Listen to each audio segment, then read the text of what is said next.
Hi there and welcome back to my channel. This is Sean, the Honest Book Reviewer, with another book review. In this video we're discussing The Drift, written by CJ Tudor. It's a thriller, a very dark thriller. It's actually 3 locked room mysteries in one book, and each mystery takes place in a different setting with different characters. It's so cleverly written. There are twists, of course, there are surprises.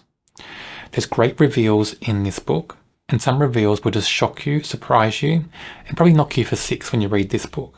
I just like this book so much. The fact we have these 3 locked room mysteries with different characters, and you wonder about them because they kind of seem like they're in almost the same area, but they're not. They're in different locations, but they have some sort of link. And I just like that in this book. It's cleverly written, cleverly done. Everything about it just feels like it was so cleverly planned. It's perfect. So in this book we have 3 main storylines, and each storyline has a main POV character. So first off we have Hannah. And Hannah, I think, is an older teenager, and she's at a private school, it feels like. And they're stuck on a bus. In fact, this bus is overturned and crashed in a snowstorm, in a blizzard, and they're very isolated in the middle of nowhere, it seems. And when they wake up, when Hannah wakes up from the crash, some other people do wake up, and they find other people have died in the accident. They also find the bus driver has gone missing, and they can't get out of the bus. Something's happened to it. They can't get through the emergency exit. It feels like it's been sabotaged, it's locked. So they're struggling. How do they get out of the bus? And what are they going to do for warmth? Because as it gets colder, they haven't got a heater on the bus. So are they going to freeze as well? Then there's things outside, things that make noise. And we learn about these creatures, well, not creatures, we learn about these people who are infected by a virus, and it changes them. If it doesn't kill you, it can infect you with a subvariant and make you violent. It affects your appearance, your visual appearance, and also makes you violent. And those people are called whistlers because it affects their lungs and they get like a whistling sound when they breathe. So it could be we have whistlers out there in the wilderness as well, in the snow. So if they try to escape the bus, are they going to have wild creatures or these whistlers out to attack them? That's part of the threat in this story. It's part of what makes this storyline gripping. Also, just survival on this bus. Is anybody on this bus infected with this virus? What happens then? So all these things play out in the story, in that storyline. The second storyline, we have Meg. So the main point of view is from Meg. And Meg wakes up on a cable car that's stuck in the middle of nowhere, suspended from the cable. And other people are in this cable car with her. And when they wake up, they think, what's going on with one person? And they find this one person is dead. And he's been stabbed. So somebody in this cable car could have stabbed him. So straight away, we have this mystery. We have a murder and a mystery. And we're wondering, what next? Who in this cable car is dangerous? Who's safe? What's going to happen? And also, can they get off this cable car or will it just fall? There's all these things playing out in that storyline as well. The third storyline, we have Carter as the main point of view. Now Carter is very interesting. He's so complex. He's holding many secrets, it seems. And in his storyline, we have him and a group of people who are living in this retreat. And this retreat is this big house in the middle of nowhere in the snow. And they're there for, we don't know why they're there at the start. We learn later on why they're there. We learn what drew them there, what happened there as well with these characters in the past. We learn good things about the whole story in this storyline. I'm not going to tell you all what we learn. You have to read it to find out. But this character and this storyline is very gripping because of those secrets. I mean, there's a secret basement in this retreat that holds great secrets, dark secrets. You learn later on what they are as you progress in the story. That's part of what draws you into the storyline that makes it gripping and chilling. Also the fact that they're trying to protect themselves from what's outside. And can they do that? Or are their protections failing? It also makes it very gripping as well. So all 3 storylines are gripping, they're chilling, they drag you in. Those 3 point of view characters, they engage you so much in the story. They did me anyway. So I just found all 3 storylines just wonderful. And then there are links. You find out there are links. I'm not going to tell you what they are, but you find out something strange is going on with all three storylines, and those big reveals, those moments when you learn more about this whole story that this author's plotted for us, they're just wonderful. They're surprising. They're just great twists and turns in the story. I just love the way this whole book is plotted and planned out. We also learn another thing that makes these three storylines even more engaging. So we have this virus in the world, and it's killed off a lot of people. And as I mentioned before, if you don't die, there's a subvariant that can change you and turn you into this, violent human called a whistler. But inoculations in this world will keep you safe. But inoculations, you have to have them very frequently, or you're not protected. So it is people that are stuck, in this cable car, in this bus, in this retreat. Can they keep being inoculated? And if they can't, what's going to happen?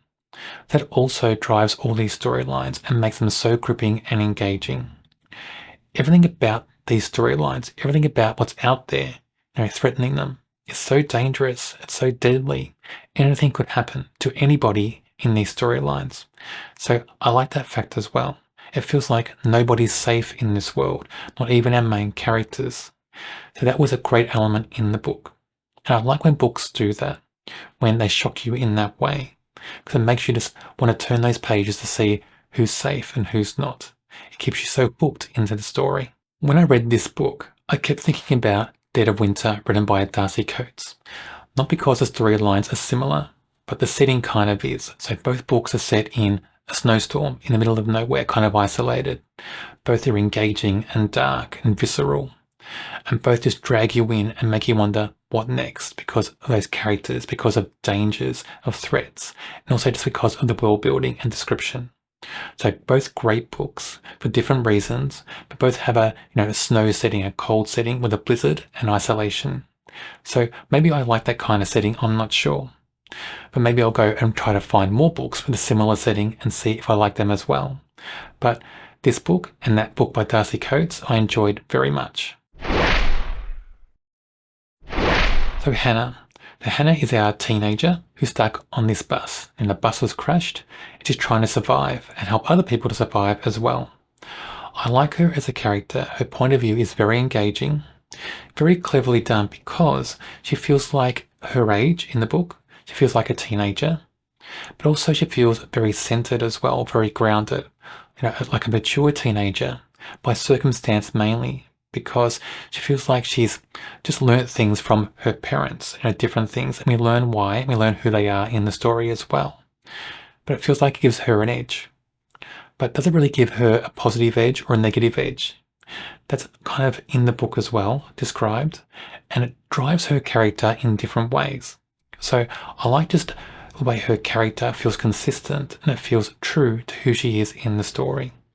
And it's not just things she's dealing with now that affect what her character does. It's her past. It's people she's got connections with who aren't on the bus. It's her thoughts as well about those people. They drive different actions from her. So all that plays out very well in the story. Very well written, a great character, a very engaging character in this book. Meg is also written to be engaging in the story, but I found Meg slightly unlikable for certain reasons in this book, and if you read it, I wonder if you feel like the same thing. But very engaging, very consistent, and does hook you in. Hooks you in because of those unlikable things that happen in the story. But they're unlikable, but they're also her. So with this character, you have to accept good and bad from the character. There's a balance there. And sometimes you think, okay, she's good. Sometimes you think, well, that wasn't very nice. But there is a balance. That balance, I think, is quite well done in this book. So very engaging as a character, very consistent. Her point of view is very clear. It's a very different point of view because of her background. She was a police officer, so that comes through in how she sees the world and sees people and events and how she acts as well.